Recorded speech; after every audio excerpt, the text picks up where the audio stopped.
Hey guys, today I'm going to show you how to score a game live using the Presto Sports basketball software. So when you log into your season, you're going to come down and notice you'll have your season view in front of you. I have all the games as a system admin. You'll just see yours on here for right now. So we're going to come over, and when we find the game we want to score, go ahead and click on the date link over there to the left. Then in this screen, you're going to be able to select Launch Stats Entry. Sometimes this takes a while for it to load. More often than not, it'll come up within a few seconds, though. So as soon as this loads, we're going to be able to go through some things. In the previous screen, you can edit any of your game statistics that way. Like location, regional, conference, exhibition for some. All games that are not in conference will be scored as regional. So we're going to do this game as live scoring right here. Score sheet entries, they're manual entry mode where you can plug in all the stats of a previously statted game.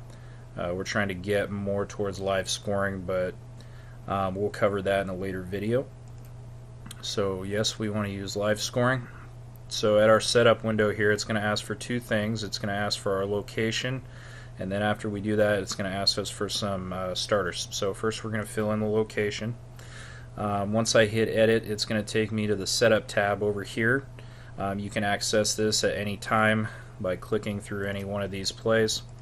So just so you know, it's on the setup page.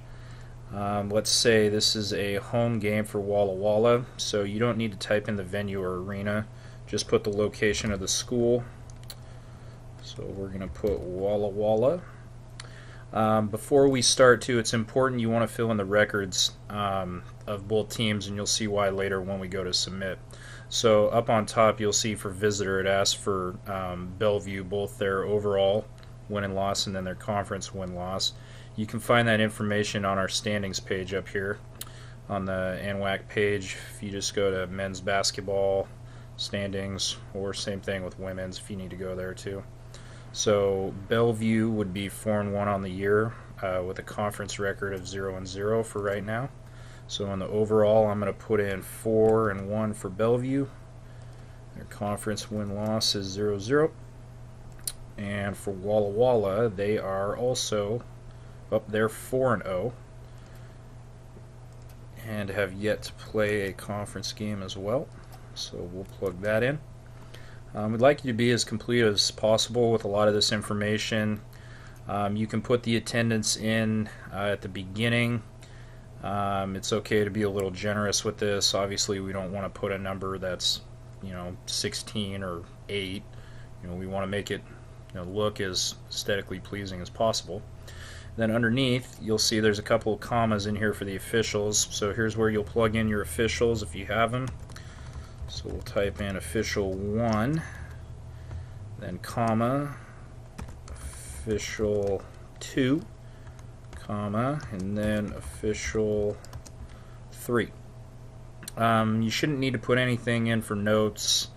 That's reserved basically in an emergency situation where let's say the game got called early for whatever reason. Probably won't happen, so you don't need to worry about that.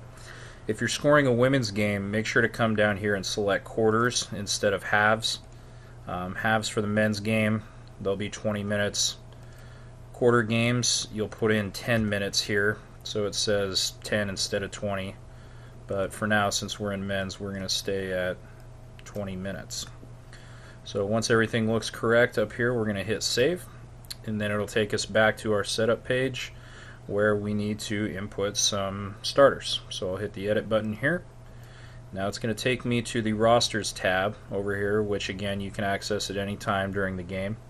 And to the left here you'll see Bellevue is highlighted in yellow, which means you're looking at their roster. If you click Walla Walla, that'll show theirs, and so you can toggle back and forth at any time. If for whatever reason you have to remove a player from the lineup, let's say Parker Manalo didn't make the trek to Walla Walla this weekend, so he's not going to be there. We can just hit remove, which will remove him out of the lineup. This will just do it for the game only. It won't affect their roster for the season. So any changes you make in this setup tab here will just be for this game only. So we can remove him. You want to make sure there's no red shirts active on this roster. That way we avoid any accidents with giving stats to a person who shouldn't even be suited up in the first place. If you need to edit a player or change their number, let's say Bly forgot his jersey and has to wear the backup 45, we can just change him to 45 here.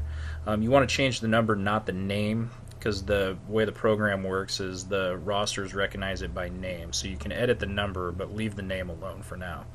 So we'll save it that way. Now Bly shows up as 45 and not 40. So for now, I'm just going to change him back to 40. And then personal preference, if you like the 0102 format, you can go with that. If you don't and just want to use the single digits, you can change these to single digits. That one's personal preference. Some people like to enter it when they're scoring a little differently than others. Some people like the 03. It can save a keystroke at times, which is obviously good for this program. So if you want to go this format, you can as well. Once you see both lineups and everything looks good, you've made your scratches, number changes, if any, we're going to come down and select Set Starters and Participation down here at the bottom. So now again, make sure we got Bellevue's right here, so we're going to say they're starting 5 guys. Then we'll come over to Walla Walla, and they're starting 5. I'm going to choose the bottom 5 for visual aesthetics when we get into the program, so you can see the difference between the two teams. So I'll choose these 5 here. Once you have 5 for each, go ahead and hit save.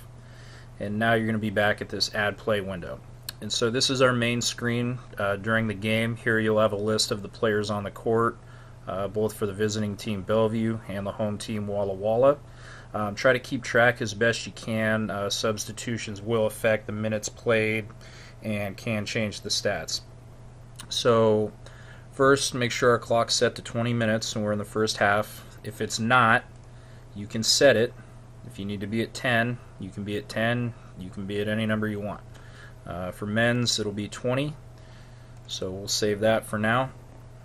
Up here is your possession key. This will let you know which team it's on, Bellevue or Walla Walla. The home team's always going to be in this blue shade, and the visiting team will be in the orange. So right now I'm just clicking on this back and forth to change the possession. If you want to use hotkeys, down here they have a list where they show you can change possession using the H key and the V key. So I'm going to use those right now, back and forth, the H and V. Try to keep track of this possession, because if you have the ball on the wrong team, the stats are going to get messed up. So then you have your start over button right here for adding a play. If you get going on a shot but there was a foul and the shot didn't go in, we can always hit start over. And then same thing down here, if you need to, F10 can be a hotkey there. Most people usually just click the start over button though. Once again, personal preference. And then your space bar will be your clock manager. You can click it this way. It's not very efficient. I'm going to click it right now. Notice the clock starts going. I'll click it again to stop it. And then I can also use the space bar on, space bar off. I recommend the space bar for time-saving purposes, as this program can get bogged down with keystrokes. So once we've established possession, there's no jump ball, so whoever wins the jump, just switch them to possession. Make sure to start your clock. I like to be about 5 seconds slow behind the action, just in case I forget to stop or something happens close to half. I don't end up at zeros too early, because then the box score shows a bunch of plays for zeros, and we don't want that. We want to have all our plays in before this clock hits 0 at the end of the half. Okay, so let's go over some of our sequences we're going to see here. So let's say Bellevue wins the tip, and they're going to come down and they're going to shoot a jump shot. which can be any 2-point shot. You can use layup if it's a layup. I tend to alternate between these two for 2-point shots. Tip-ins are rare. A dunk's a dunk. If you have time to do it, great. If you don't, a jump shot or a layup still works here. So we're going to come down and Bellevue's going to shoot a jump shot. So the first time through, I'm going to use the mouse for all the sequences. So I'm going to click on jump shot. Then it's going to ask me for a Bellevue shooter, and we're going to say number 2 shot it.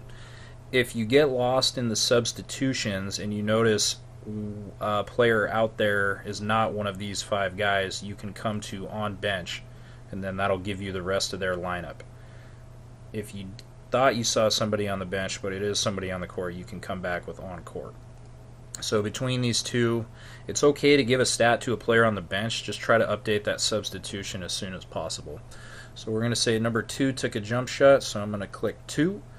And now it's going to come to a window with a list of results. Here I have good field goal, good 3-pointer. I'm going to stop the clock for right now. We have good field goal, good 3-pointer. Obviously you don't want that because you said it was a jump shot, not a 3-pointer.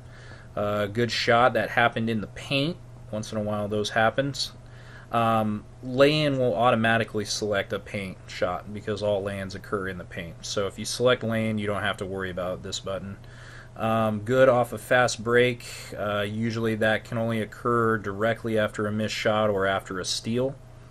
If it's after a made basket, we wouldn't say fast break, nor would we if both teams have came back and set up on defense and they go in to run a set. And of course you have the option of paint and fast break at once. That would usually be probably a lay-in, a dunk, anything off a steal or a missed shot. Most of the time it's okay to just stick with good field goal for right now. As you get more comfortable, you can graduate to the paint and fast break if you can keep track. I'm still trying to learn to do that myself, but for now good field goal is alright. Over here on the right we have a blocked shot, or just a regular rebound or an unspecified rebound. And then down here you'll notice we have offensive rebound and defensive rebound. So for now we're going to say Jacob made the shot, so I'm going to hit good. And now the next window is automatically always on a good shot going to ask for an assist. So who passed him the ball? Did he take it all by himself? Did he go off the dribble? Basically, did he create his own shot? If he did, you'll just hit enter here to clear out the play. If there is an assist, you'll click on the player who gave it to him. In this case, we'll say number 1. So now notice we have a jumper good by Jacob Shadle, and he was assisted by Trenton Newhouse. So over here is your play-by-play. Let's say it was actually number 3 who made the assist and you will have time to make that change. Click on this red time key right here, and then it'll give you an option to edit or delete. Obviously you can delete if you didn't see an assist or you entered something that wasn't there. Go ahead and hit that delete, or you can hit edit. It'll bring you back to the play where choose assist, and it was actually number 3 who assisted to him. And then it'll ask to submit play. You'll hit save, and now it's updated to Jaden Volman. So again, we went through that. It's a jump shot, player, result. So let's say we have a 3-point shot now. Same sequence as the jump shot or lay-in. We'll select 3. It'll want a shooter. Notice the possessions changed now to Walla Walla because Bellevue made a shot. So now Walla Walla has the ball. And so number 21 is going to take a 3. He missed it, and the defense got the rebound. You can hit the rebound right here, or you can hit defensive rebound, which will take us directly to the Bellevue rebounder, which in this case we'll say is number 5. And so I've been using nothing but mouse clicks yet. I haven't used any hotkeys. So notice 3-point shot missed by Marcus McCone, and defensive rebound by Keanu Royster. So now my possessions move back to Bellevue. I got to make sure my clock's still working. So now Bellevue's going to come down and they're going to take a jump shot. Now I'm going to use nothing but hotkeys. Hotkeys are what I recommend to keep up with pace of play. I've tried to do point and click. I just can't do it. I've got to have some combination of hotkeys only or hotkeys and point and click. So we're going to say that Bellevue made a layup in this case. So I'm going to hit the L. Notice the L is underlined here for layup. So I'm going to hit the L key. Who's the shooter? Number 3 was the shooter. I'll type the number 3 key, and then I'm going to hit enter because it hasn't already moved it on for me. So I'll hit enter. Did he make it? No. There was a rebound. Who got the rebound? An offensive player got the rebound. So I'm going to hit O, and it was number 4. So I'll hit 4 and then enter. So with the hotkeys, it can look as quick as layup 3, enter, rebound, D, 14, enter, which is a lot quicker in my opinion than selecting layup, 14, rebound, defensive, 5, enter. So it's your personal preference. I recommend getting used to the hotkeys, as you'll be able to type in a lot faster than trying to point and click. So let's go over the free throws now. So the way they do it here is a little different. Free throws aren't tied together. They're their own separate play, every single one. So if you got a guy shooting 3 free throws, you'll come over. First you'll have your foul. If the foul, Bellevue has the ball, but if it's a Spokane foul, you'll have to switch teams. So it's a Walla Walla foul on number 13. Bellevue still has the ball, and they're shooting free throws. So Bellevue shooter, number 2, and he's going to miss the first free throw of 3 shots. Well, a rebound doesn't occur here because he's getting more free throws. Well, notice there's only 4 options here, and you don't see a missed first free throw. That's okay. All it is an offensive rebound and a dead ball rebound. So no rebound is given to either team. It's not a team rebound. It's not a player rebound. It's just a dead ball rebound. Basically means the play's dead. No one gets credit for the rebound, and we're going to move on to the next free throw. So Jacob's going to shoot again, and this time he's going to make it. So we're going to hit good free throw. And notice Bellevue still has the ball, and he has one more free throw. So now, this time, because nothing happened in between, it's assuming that Jacob's still shooting. So the 2 is already highlighted. You can hit enter, or you can click on the 2. I'm going to hit enter. And again, we're back to the screen. So this time, we're going to say he made the free throw. Now I want you to pay attention what happens to the possession up here. This is Jacob's last free throw, and it went in. So now, notice the possession is still on Bellevue.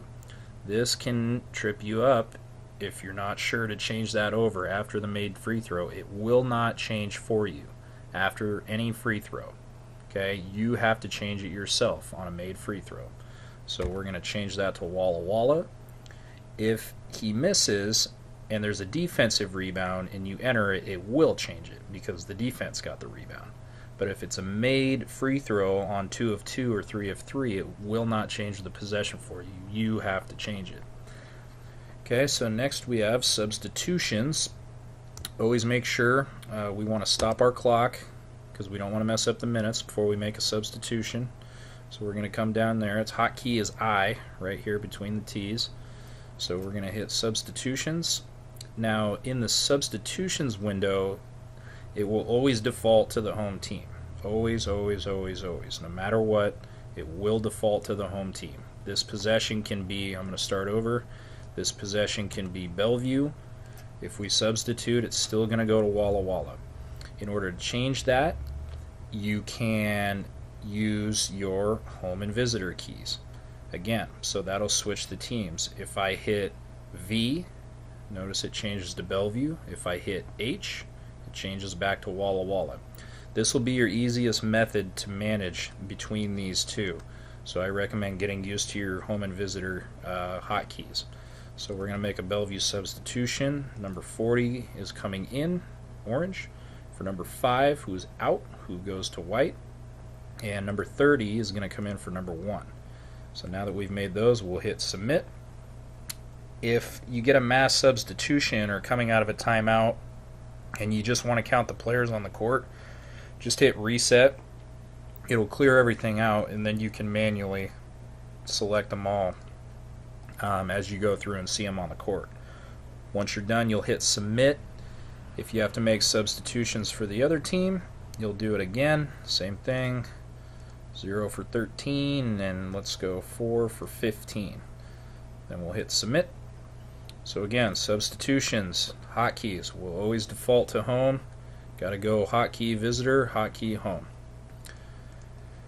Okay, so let's say we have a steal and a turnover now. So Bellevue's got possession of the ball, and we're going to say that Trey Nelson just committed a turnover. So now in cyber sports, you could do either or because it would keep track of the team you were doing it for. In this one, you have to do it with the turnover first because of the possession arrow. If Bellevue has the ball, well, they didn't steal it, they turned it over. So you have to do the turnover first. T for turnover. I'm going to use the hotkey T. Who turned it over? Trey Nelson, number 4. Right there, double check. And then who stole it? 00. Brandon Porter. So if Walla Walla commits a turnover, you can't do steal 0 because that'll give him a steal. It won't give him a turnover. So we don't want that. If Walla Walla turns it over, they have to get the turnover first, and then Bellevue can get the steal. So it's got to go that way. So that's your sequence every time, is turnover first, steal second, every single time. Timeouts, pretty straightforward. You'll hit stop clock, make sure it's red, and we'll go to timeout. Either team, who called it, Walla Walla called it, how long was it, 30 seconds or full, we'll say full. And then that's it. Timeouts are pretty straightforward. Now let's go over a block shot. Block shots are going to be hard to record in this program because of the sequencing that it takes to get there. So this is going to be a hotkey specialty to get them in. So we're going to say that Walla Walla has the ball, and we're going to say that Brandon Ramos is going to shoot a layup, and it's going to get blocked by Y Keck. So we're going to go hotkey L, 14 for Brandon. He got blocked. The hotkey being K here, you can hit blocked. I recommend getting used to the K. K, who blocked it? 40 blocked it. Hotkey. And did he get the rebound? Yes, he did. Y did. So we'll say D, defensive, and 40. Okay, so now we've got a layup missed by Brandon, a block by Y, and Y was able to get the rebound. So get used to your hotkeys in this. That's going to be your trick to getting ahead of the game, staying ahead, and getting used to the program. You can use a combination of mouse clicks and hotkeys, especially when you're dealing with three-point shot. I like to tell the people I train, have your left hand on the Y and J key, just because those are probably going to be the two you're going to do the most right away. Once you get a feel for it, you'll find that turnover, steal are pretty straightforward. You can go T3, enter, S21, enter, and then boom, it's already in there with 6 keystrokes. So that should be mostly what you've got as far as sequencing goes. Again, you can use the layup key as much as possible. That'll help you track your points in the paint for the most part. Really, those are your 3 shooting keys. Then you'll have your turnover and then your steal after that. And that's mostly your in-game sequencing here. So now let's talk about what to do between the quarters. So we're going to say our time runs down. I'm going to set this to 5 seconds. So let's say we've got all our plays in, we're getting down towards the end of the half, and we've like everything we've got on our play-by-play. So we're going to let the clock run to 0, go to red, and then what we're going to do is we're going to print our halftime report. So we'll go over, hit reports. Notice the first one here is printable box score. Just click on that black button, and then you've got your box score right here all the way through. It will always place it in the order of numerical order starters and then numerical order bench players. I've had multiple people ask, can it just go numerical order? Unfortunately, it cannot. We've talked to Presto about it. They don't see it as a necessity at the moment, so that'll take some getting used to. Down here at the bottom, you'll have your score by periods. Any tech fouls, please make sure to list those as we track those. If it's a coach technical, just enter it in as foul, technical, team. So the team lets us know that it's a coach. If it's a player, you'll enter it this way. Make sure that you will need to add a team foul afterwards. If it's a Class A technical, if it's just a Class B, there's no team foul, you'll just issue the tech to the player.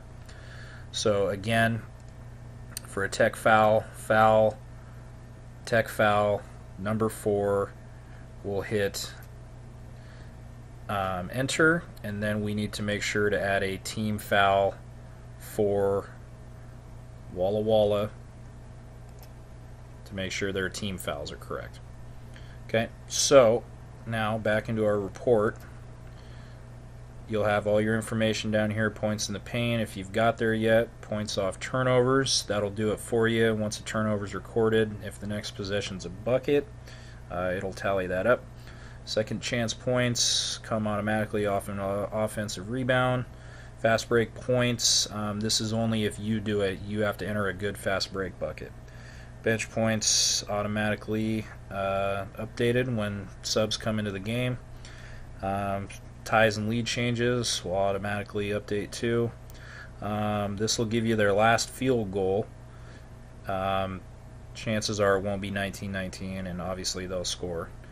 But that's a nice one to have. And then, of course, their largest lead. So how much it was when it happened. So all that information's down here at the bottom, and then all your box score stuff is here. So then you'll just hit print when you're ready to print that off. Now we're going to come to the second half.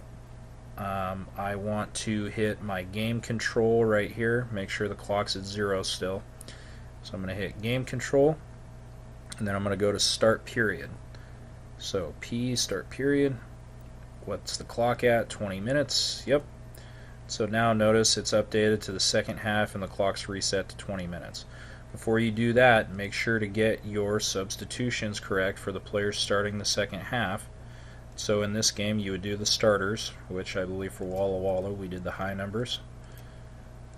And then for Bellevue V, we did all our low numbers. So they're all still in the game. So we'll hit submit. And now we're ready to start the second half. Boom. Remember, again, I can change my possession with the H and V key, or I can click directly on it. So now, let's say we've went through a whole game, and now it's time to finalize. So let's stop the clock. We'll set it again to 5 seconds. And you can use that clock editing feature. If you accidentally go past time, you can add some more time back on the clock. Okay, I try to recommend not doing that. To overlap plays. It'll mess with the stats a little bit, but as best you can. So we're going to run it down, and okay, now our time's expired. We've got a final score. It won't be that low, but you get the drift. So we're going to come again to game control once we like everything, and we're going to go to wrap up here on the left. So here you can balance the minutes. It gives you a chance to print the box score and play-by-play. You can start an overtime period. It'll do it automatically. It'll ask, do you want 5 minutes on the clock? You'll hit yes, and then it'll go into OT up here.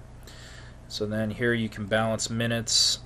Don't worry if you're off a couple minutes here and there. It's going to be rough with subs at first till you get in the hang of it. But it'll tell you right here how far you're off. Don't worry about fixing it. Just do your best, and as you get better, the minutes will stay more balanced. As long as you're making subs with the clock stopped, the minutes should stay balanced. But you might be off 1 or 2 or 3 minutes here and there for either team.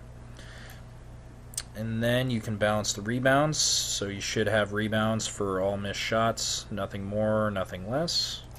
Okay, and then once you're done, you're going to come down and you're going to select this Finalize Game and Update Team Records. So I'm not going to hit this right now because I don't want to update the team records for these guys in their season. But once you hit this, a pop-up window will come up over here letting you know, similar to this, hey, team records have been finalized and the game has been saved to the system. That's your go-ahead to let you know that everything worked out, it's submitted successfully.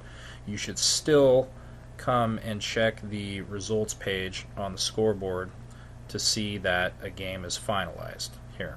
Okay, so it'll say final up here, it'll have the score, and then it'll have the link to the box score right there. Always make sure to double check that your submission went through.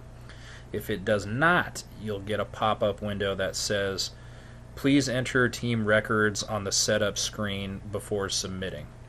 And so again, you'll come back, hit that setup button, make sure your records are in here accordingly.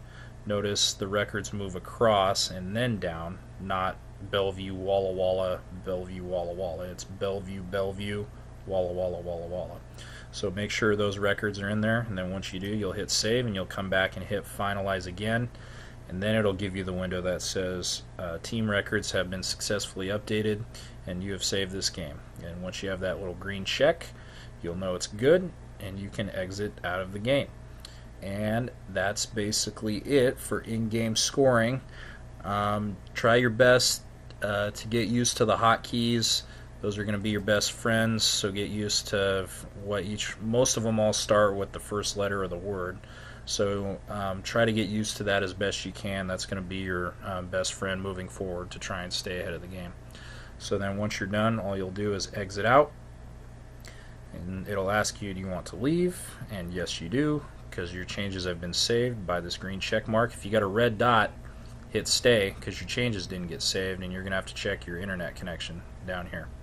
Okay, so we'll hit leave for now, and we're back to our event page. So hopefully this says final over here. Let us know you've successfully completed the game, and then all this box score information will be filled. If you have to bring over a box score from Cybersports, what you need to do is when you're done with Cybersports, you'll go to the pregame tab and you'll hit export XML, and you'll save that XML file to your desktop. Then you'll come over to the game on Presto, you'll hit score, status, final. Was it an overtime game? Yes. Was it a double overtime game? Yes. But it was final. So we'll hit final, and then you'll notice underneath the score will pop up. Here you'll enter the score for Bellevue and for Walla Walla, and then you'll hit update. I'm going to hit cancel because I don't want to do anything in here now. And then you'll come to upload box score right here. So you'll hit upload box. It'll ask for a choose file. So you'll choose that XML file from wherever it may be. Try to save it to your desktop. That's the easiest way to get it. And then you'll hit, once you've got it in there, you'll hit import box score file, and then you'll follow the steps through the window. Make sure the home team and the away team are set correctly in the Cybersports file as they are in the Presto game file, otherwise it will not transfer over correctly. You can give me a call if you run into an issue like that. It's usually an easy fix on my end. So that's how you bring over a Cybersports game. Remember, that's an XML file, not an HTML, not the BBG, but an XML file right here. So that guy's going to be your friend on Cybersports, and you get that from the post-game button. After you're done with your game on Cyber, you'll hit export XML file, save it, and then bring that file over here where you'll upload it. And that's how we can upload games and score them in Presto. So once again, give me a call, shoot me an email if you run into any issues or problems. We should be able to work it out. Thanks, guys.